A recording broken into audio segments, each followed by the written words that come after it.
Bismillahirrahmanirrahim. Assalamualaikum warahmatullahi wabarakatuh. Perkenalkan, nama saya Herianto Sabani. Saya dari kelas manajemen 19H. Di sini saya akan menjelaskan tentang menciptakan ekuitas merek. Inti merek yang berhasil adalah produk atau jasa yang hebat didukung oleh perencanaan yang sesama, sejumlah komitmen jangka panjang, dan pemasaran yang dirancang dan dijalani secara kreatif. Merek yang kuat menghasilkan loyalitas konsumen yang tinggi.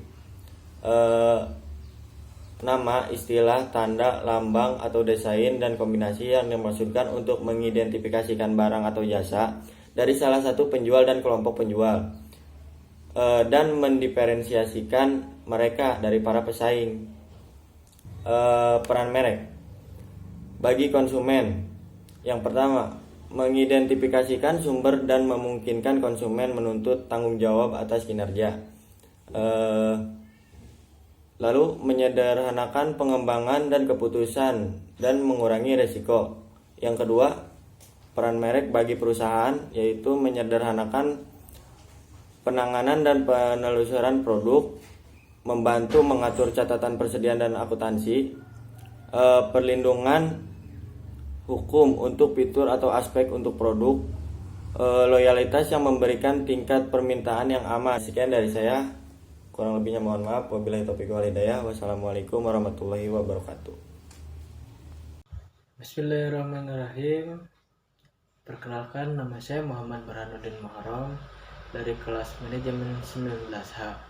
Di sini saya akan mempresentasikan ruang lingkup penetapan merek. Penetapan merek, branding. 1. Kegiatan memberikan kekuatan merek kepada produk dan jasa dan menciptakan perbedaan antara produk kepada konsumen. 2. Menjelaskan siapa produk tersebut. 3. Membantu konsumen mengatur mengetahuikannya tentang produk. Penetapan merek memberikan nilai pada pengusaha agar dapat tercipta. Konsumen harus diyakinkan ada perbedaan, berarti perbedaan merek, atribut atau manfaat 3M. Dilihat merek.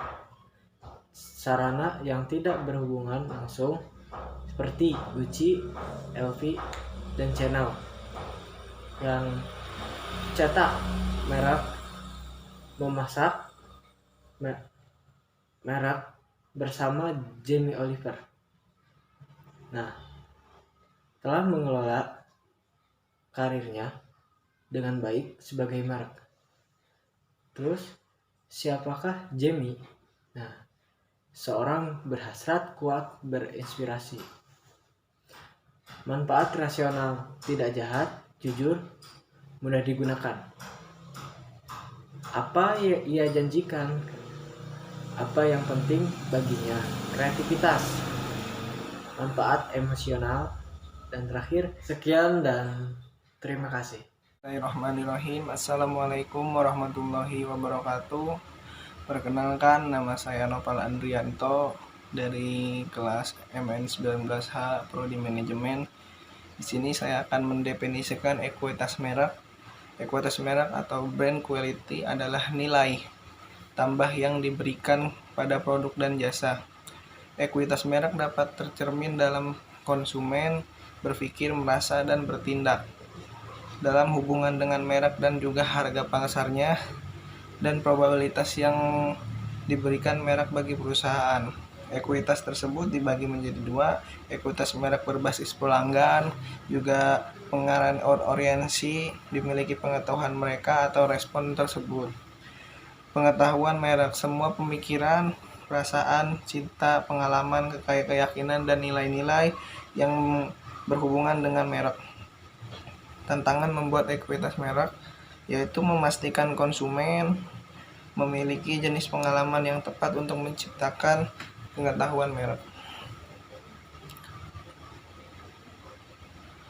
Lalu di sini juga ada model ekuitas brands, yaitu bisa dilihat pada gambarnya.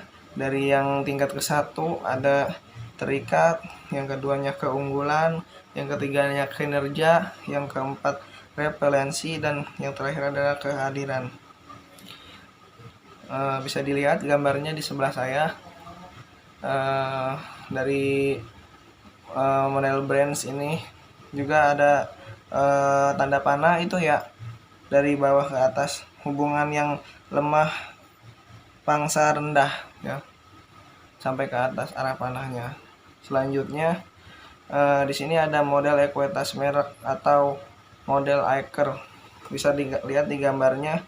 Situ ada beberapa bagian dan kalian perhatikan di situ ada brand equality atau nama mereknya.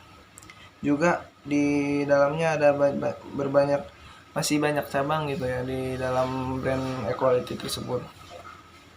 Bisa dilihat di samping saya gambarnya banyak terdapat bagian-bagian dan itu salah satunya adalah model Aker.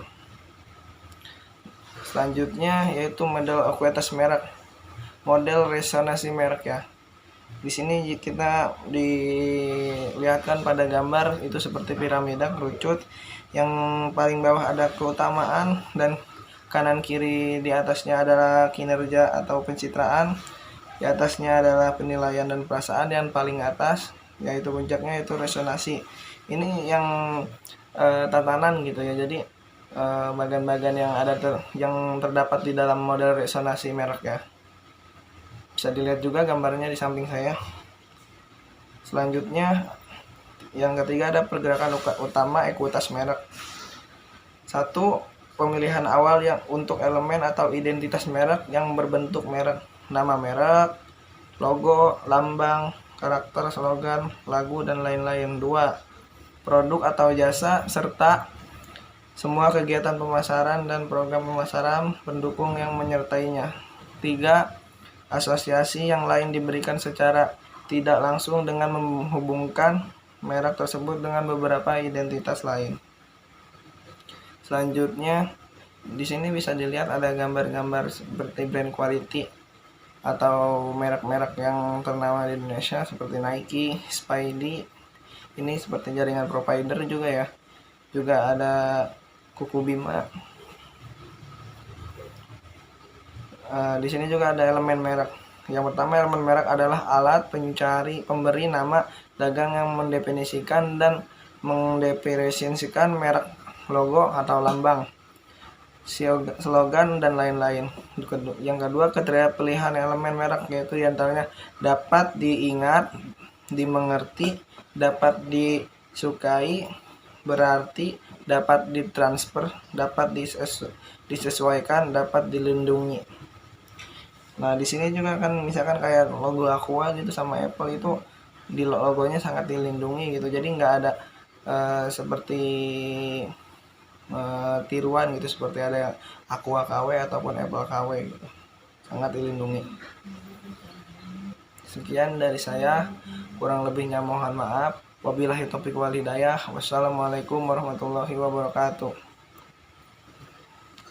Assalamualaikum warahmatullahi wabarakatuh. Perkenalkan, nama saya Alfian Nasirudin. Saya dari kelas MN19B. Saya akan melanjutkan presentasi tentang merancang pemasaran holistik. Pelanggan mengenal merek dengan kontak merek. 3 tema baru pemasaran holistik, yaitu pertama, personalisasi, eksperiensi marketing, pemasaran satu-satu. Kedua, integrasi, integrated marketing. Ketiga, internalisasi, karyawan dan mitra paham merek kita. Selanjutnya, mengangkat asosiasi sekunder, yaitu merek dibagi ada 4 bagian, yaitu orang, barang, tempat, merek lainnya. Bismillahirrohmanirrohim. Assalamualaikum warahmatullahi wabarakatuh. Perkenalkan, nama saya Nurholis dari kelas manajemen 19H.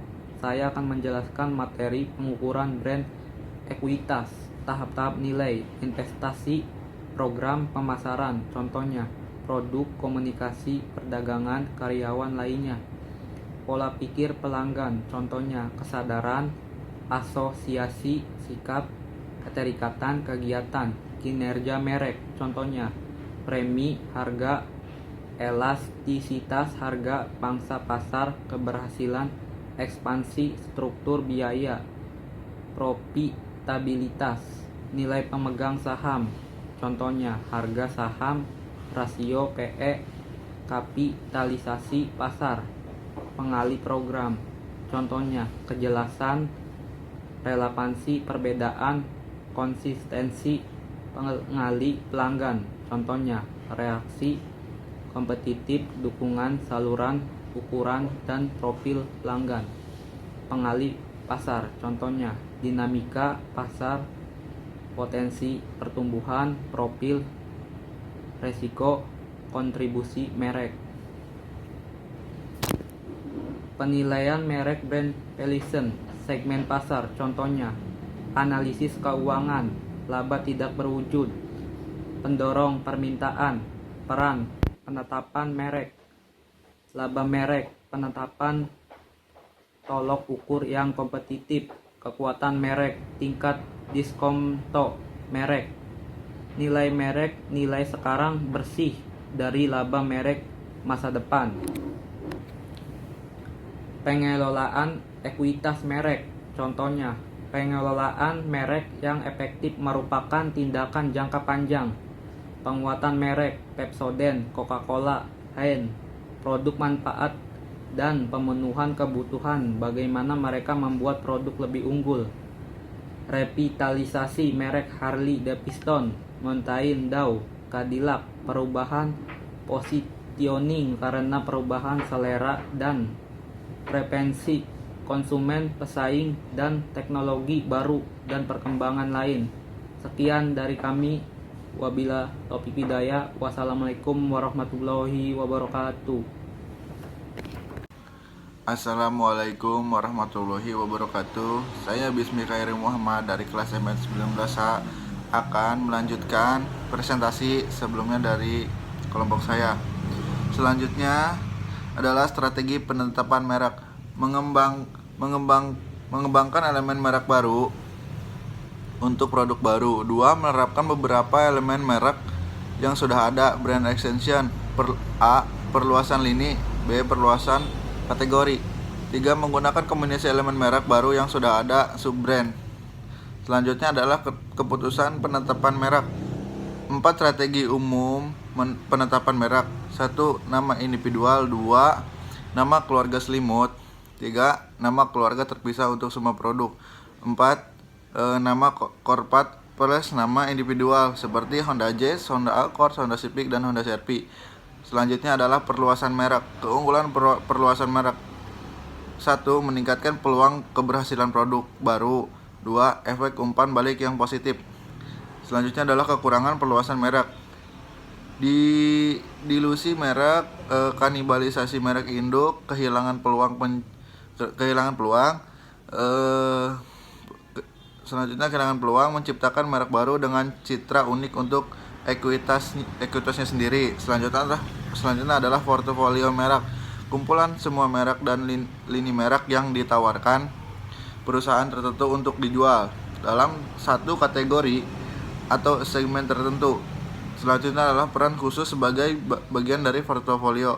1. Flanker merek petarung. 2. Crash cow merek untuk diperah atau dipertahankan. 3 adalah tingkat pemula kelas bawah, low and entry level. 4 prestige kelas atas, high end prestige. Selanjutnya adalah ekuitas pelanggan. 1. Ekuitas pelanggan, jumlah nilai-nilai seumur hidup dari seluruh pelanggan untuk suatu merek. 2. Merupakan tujuan dari CRM. 3. Ekuitas pelanggan dipengaruhi oleh akuisisi pelanggan. 2. Referensi. 3. Penjualan silang. Selanjutnya adalah persamaan dengan ekuitas merek, kualitas, dan penciptaan nilai. Berbedaan dengan ekuitas merek, ekuitas pelanggan berfokus pada nilai finansial. Kurang lebihnya mohon maaf. Wassalamualaikum warahmatullahi wabarakatuh.